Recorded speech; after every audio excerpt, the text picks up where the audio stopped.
This was the time that automatic heating was taking hold.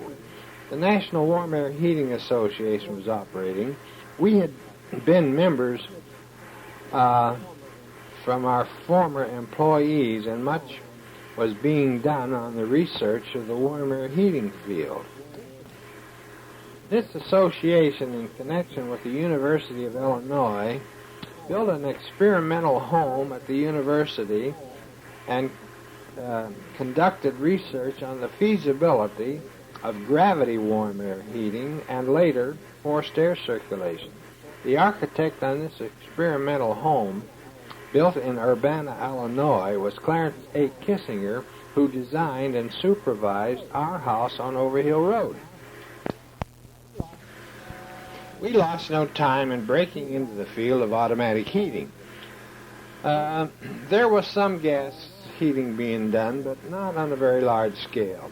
People were skeptical of gas for fuel as people thought the cost was excessive and the supply not dependable. At that time, the best coal could be delivered into your basement at $5 a ton. Coal from the local mines could be bought even at a cheaper price. We were able to secure the franchise for the Bryant gas-fired furnace. At that time, it was manufactured in Cleveland. The East Ohio Gas Company had increased their supply and their distribution system and were going after the home heating field in a big way. Mr. George Horsley, local manager of the gas company, a close friend of Doc Reed's, furnished us with prospects and even helped us put on an advertising campaign. They would pay for our ads in the roto section of the Sunday Vindicator and paid us $25 bonus for every heating customer we added to their lines. For a while, we had this market pretty much to ourselves, as the average furnace company were slow to grasp the possibilities of the convenience of gas heat. Things were going good. Then the crash hit on the Black Friday of October 1929, when the stock market tumbled. The United States was soon in a depression, and it was felt around the world. The decline of the stock market and the recession you can read much better in the history books than I could relate it to you.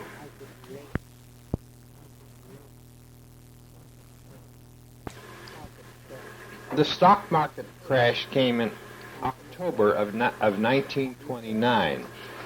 The effects was not immediately felt. Herbert Hoover was president and kept telling the people that prosperity was just around the corner and recovery was on its way. In 1930, things were worse, and the people were being laid off. 1931, we were really had hard times, and people actually were going hungry. The steel mills were producing little or no steel, as the demand was non-existent. There was no such a thing as a government relief. Banks were closed, and there was little money. The only bank in Youngstown able to remain open during the Depression was the Mahoning National Bank. Franklin Roosevelt was elected president in 1932, and his first official act was to close all banks for a few days until the government could take over, to pour some money into the economy, start the WPA, that was the Works Progress Administration, to create jobs for needy. The city of Youngstown couldn't pay its employees, so they issued what was called scrip. That was paper money in a way that some merchants would accept as money until the city could redeem it. We were more fortunate than most firms. There were still some people left who had money to spend for their comfort, and we would make enough sales to keep going, give our men employment, and everyone was willing to work for less pay. Although many weeks we would pay our men more than we partners were able to take for our own salary. The Depression led us into another business. Doc Reed had an occasion to call on our old pattern maker that was the head of the pattern shop for the old Banner Mahoning Company. He was making a pattern for a fire pot for one of the popular sizes of the Mahoning furnace. The cast iron furnace fire pots had to be replaced about every 5 or 10 years, and there was a large replacement market. We were buying these parts from the Columbiana Foundry Company that had all the patterns for the Mahoning and the Banner furnaces. We then realized there was no patents held on furnace castings. And by employing a good pattern maker, we could make castings for the repairs of all furnaces that were in use in the entire area. On this idea, we set up a new company and called it the Banner Repair Parts Company. Grandma's brother Ed, nicknamed Buzz, was not long out of Duquesne School of Business with a B.A. degree. He was living with us in Hudson, Boston, and was employed by the Freedom Oil Works. He later went to the A&PT Company as a junior accountant in the cost department. They had a large distributing plant on Hubbard Road. He was selected to run the new company, would be giving a 1/3 interest, and the 3 partners of the Banner Heating Company were to hold the balance, 2/3 interest. But the development and the management of the Banner of the Repair Parts Company, Buzz Abel had complete charge. This was in the year of 1931. These were Depression times, and to get this company on the road, Abel received a very minimum salary, just enough to live on. At that time, he was not married, and the money we had was put back into new patterns and building up our casting inventory. The first castings we had made was by a foundry located in Carlisle, Pennsylvania, run by a friend of Doc Reed's. This foundry had a contract with the Post Office Department to manufacture mailboxes that you see on every street corner. These mailboxes were partially made of cast iron. Buzz Abel borrowed from his father the amount of money needed to buy into the new corporation called the Banner Repair Parts Company. The Banner Heating Company, owned by Reed, Mitchell, and McCrudden, put in the balance. Myron Ullman of the firm of Manchester Powers, Bennett and Ullman, handled the details of forming the new corporation. To Doc Reed, we have to give credit for having the foresight to set up a trust fund through the Equitable Life Insurance Company. Insurance policies were issued on each individual partner and made payable to the Mahoning National Bank. Nate Folsom headed the trust department of the Mahoning National. This trust fund also provided that the value of the stock would be determined by the certified public accountant's audit of the corporation books on the year of the audit preceding the death of any partner. As fate would so have it, Mrs. Reed was the first to receive benefits of this agreement. At the time of Mr. Reed's death in 1935, the proceeds of the insurance more than covered the value of the stock. It took time to accumulate patterns to manufacture repair castings, but after about 2 years we were able to build up an inventory and publish a catalog. Our first catalog, which was small compared with later editions, we mailed it to all the furnace dealers within an area of 500 miles of Youngstown. Buzz Abel hired our first employee employee, a warehouse man named Harry Gibson. Doc Reed interviewed and hired Clarence Barger. He was office manager and bookkeeper. This was, I would say, about the year 1933. To refresh my memory, I'll check this with Clarence the next time I see him. At that time, our payroll consisted of three: Abel, Barger, and Gibson. The three controlling stockholders, Reed, Mitchell, and myself, would someday receive ours from a split in the profits. We eventually build up the inventory of repair castings, that is, bars, fire pots, and feed sections, to 500 tons. At the time we started in business in 1928, that is the Banner Heating Company, wholesale jobbers of heating equipment did not exist. Manufacturers of furnaces, pipe, and fittings sold direct to the dealer, installer. There was one heating jobber in the entire area, the J.A. and L.A. Osborne Company of Cleveland, Ohio. Their salesman called on every heating dealer in Youngstown every 2 weeks.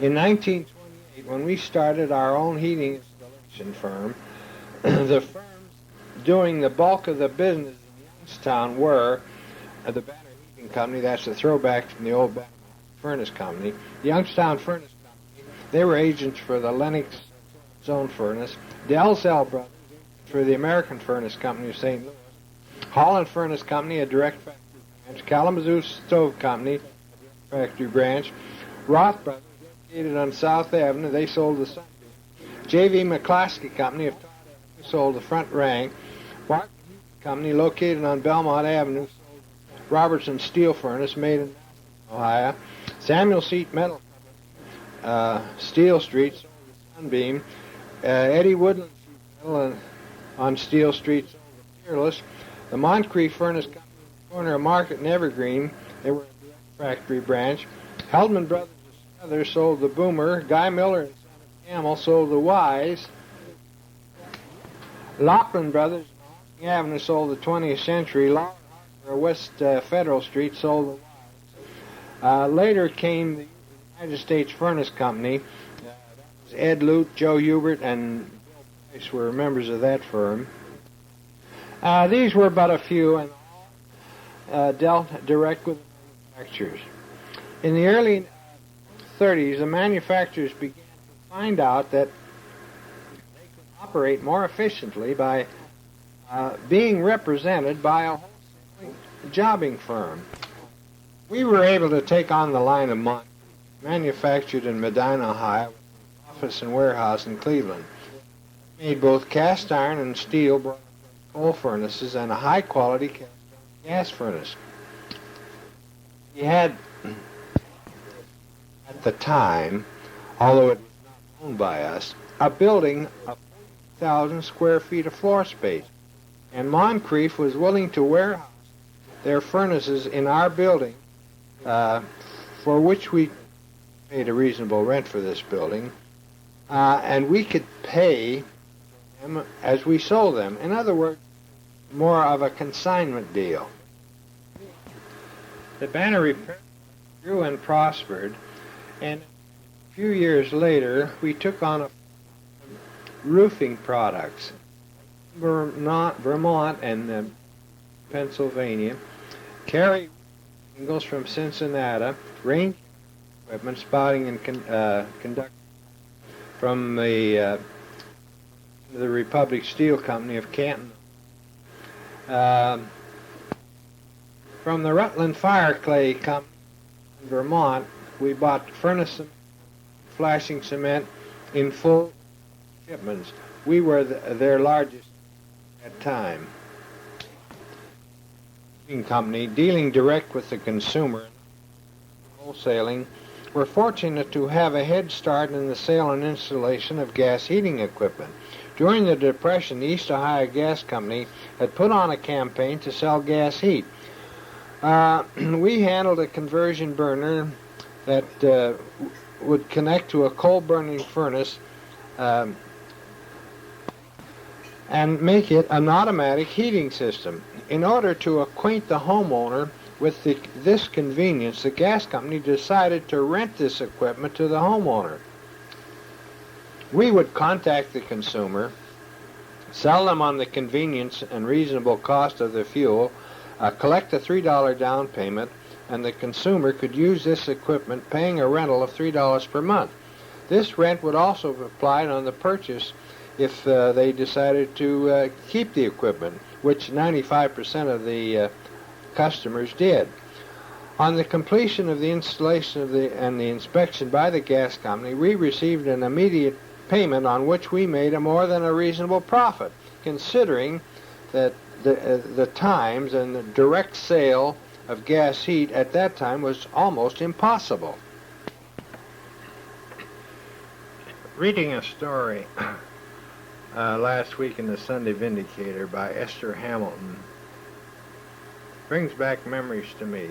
She was writing about Jim Munson, who operated the Hollyhock Gardens in South Pine Street in Warren. This was during the days of Prohibition. Hollyhock's Garden was a nightclub and a speakeasy. Charlie Jr., a speakeasy, that means a place where liquor was sold illegally.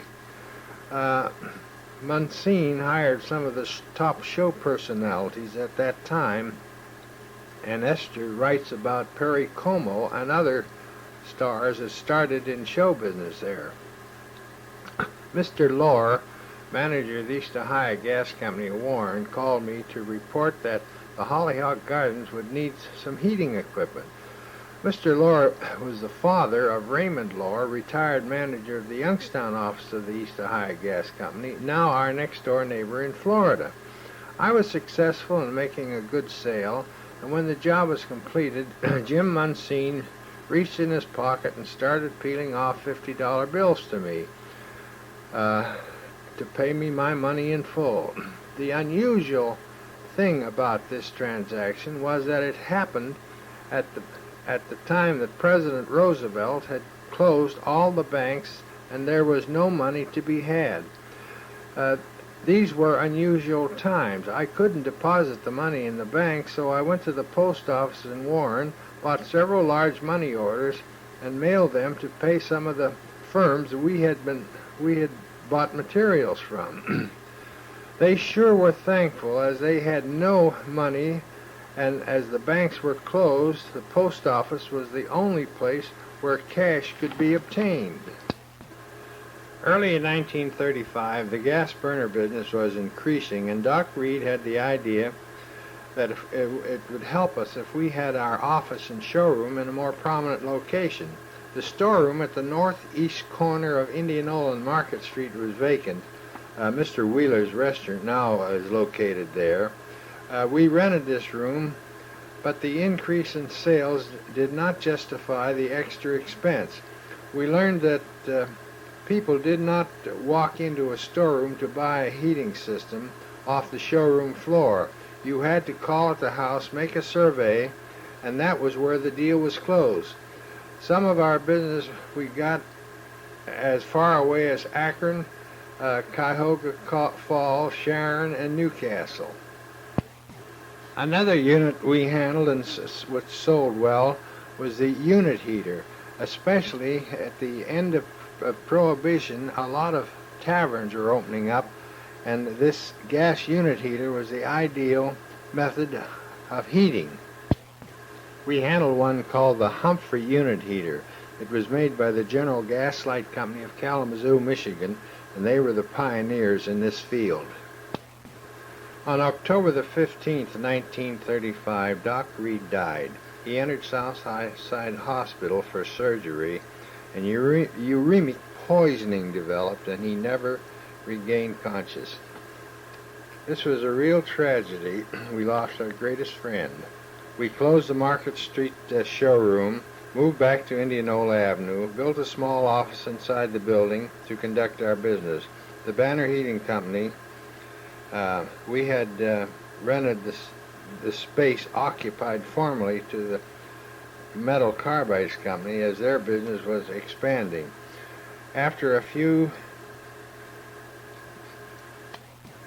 years after Doc Reed's death, Buzz Abel and I bought the entire plant and all the real estate that was formerly owned by the Mahoning Foundry and later the Banner Mahoning Furnace Company.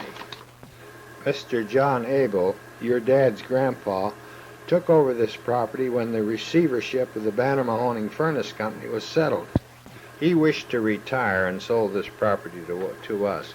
We owned the frontage on East Indianola Avenue from the railroad tracks to the then Kohler Dry Cleaning Company, which is now the L.J. Schuler Company. The land between our building and Schuler's, which was at that time was vacant land. We sold it to McCartney and Sampson Company.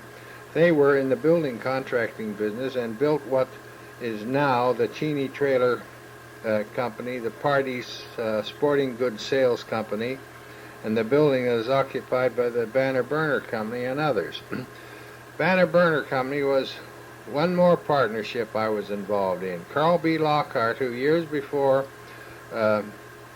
was involved in the operation of the Banner Mahoning Furnace Company, and after being ousted from that job, became a manufacturer's agent for the Henry Furnace and Foundry Company and the Pennsylvania Engineering Works of Newcastle, PA. Lockhart needed financial help and a shop to produce a conversion burner that he had developed. Russell Mitchell and myself agreed to furnish the capital and the facilities to produce this burner. We were each to hold 1/3 interest. Abel wanted no part of this deal. The burner sold well, and we made a modest profit. In fact, from this venture, I paid 4 years' college tuition for each of the 4 children. By 1940, we were on solid grounds, business was progressing, and we had recovered from the Depression. Second World War started in December of 1941. World War II changed everything in the normal operation of business. The War Production Board took over the complete running of the country. The home construction was completely stopped. Permits for the installation of gas furnaces were no longer issued. Everything was rationed from the War Production Board. Gasoline was under strict rationing. You were issued coupons to be used for the purchasing of gasoline. Driving a car for strict pleasure was out, so you no longer took Sunday afternoon pleasure drives. All men registered for the draft in the Army. Those between the age of 18 and 30 and single were inducted into the Army at once. Married men of that age came second. Clarence Barger joined the Air Force. Don Caulfield, our head shopman, joined the Navy. Bob Kling was in the Army. So we had to get along without. Metal Carbides were engaged in high-priority war work, so we moved out of 3/4 of the space we occupied on the first floor of our building, and they used and they also used part of the second floor. We were allocated enough metal to produce castings for essential repairs only. At that time, we were having castings made under contract with the Ravenna Furnace and Foundry Company, Ravenna, Ohio, the Hess Snyder Company of Massillon, and Riley Brothers Foundry in Zillionople, PA. Between Sharon and Greenville, the Army was building a mammoth Army training camp called Camp Reynolds. This was what was called a de-embarkation center, where the soldiers were assembled before going overseas. I made connections with some of the Army brass and was able to secure a contract for the maintenance of the heating stoves they used and made patterns for the replacement parts for their cooking stoves. The quantity they used was enormous, and you were giving a AAA rating, which meant you could immediately get all the material needed to make these parts. We also had work with the commercial shearing, and working with Carlton Kane, our neighbor and chief engineer at Commercial, we developed an